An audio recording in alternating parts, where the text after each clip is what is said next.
სხვაობაა ტიპი 1 და ტიპი 2 დიაბეტს შორის? მოდით მოკლედ აგიხსნით. ტიპი 1 დიაბეტი ეს არის ავტოიმუნური დაავადება, როდესაც იმუნიტეტი აზიანებს პანკრეასის ბეტა უჯრედებს და ის ინსულინს ვეღარ გამოიმუშავებს. მაშინ როცა ტიპი 2 დიაბეტის შემთხვევაში ინსულინი გვაქვს, მხოლოდ უჯრედები მას ვეღარ აღიქვამენ, ანუ გვაქვს ინსულინ რეზისტენტობა. ტიპი 1 დიაბეტი ძირითადად იწყება სწრაფად, წონაში კლებით, ძირითადად ის აღინიშნება ბავშვთა ასაკში ან ახალგაზრდა ასაკში. ტიპი 2 დიაბეტი ვითარდება ნელ-ნელა, ძირითადად ჭარბწონიან ან მეტაბოლური დარღვევების მქონე პაციენტებში.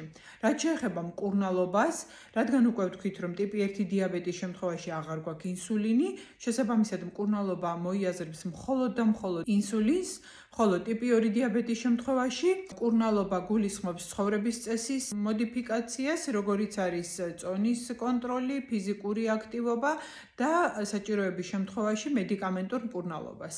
მეტი სამედიცინო რჩევებისთვის გამომიწერეთ.